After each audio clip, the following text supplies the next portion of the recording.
Ito, ang latest weather update.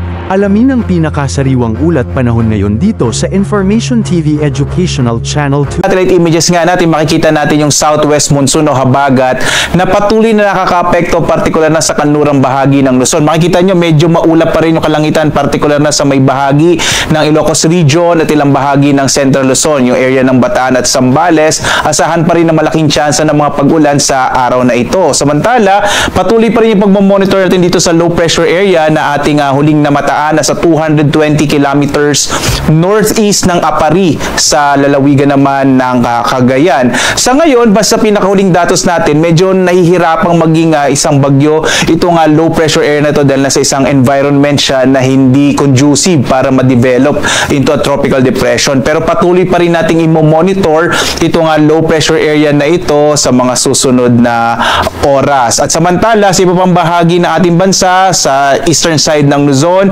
sa Kabisayan at sa Mindanao, mga isolated rain showers and thunderstorms naman ang mararanasan. Kaya sa mga kababayan natin, lalong-lalo na sa mga magulang, mga guro, mga estudyante na papasok ngayong araw, asahan pa rin natin yung mga pag-ulan sa hapon hanggang sa gabi, habang sa tanghali may tsansa medyo mainit na panahon, lalo na sa may bahagi ng Kabisayaan at sa Mindanao. Sa ngayon naman, maliban dito sa low pressure area na ating minomonitor, ay wala na tayong nakikita iba pang low pressure area o bagyo man sa loob at labas ng Philippine Area of Responsibility. Habang sa mga susunod na araw, inaasahan natin na hihina na nga itong southwest monsoon, kaya posibleng mga thunderstorms na lamang ang mararanasan sa mga susunod na araw, bandang hapon yon hanggang sa gabi.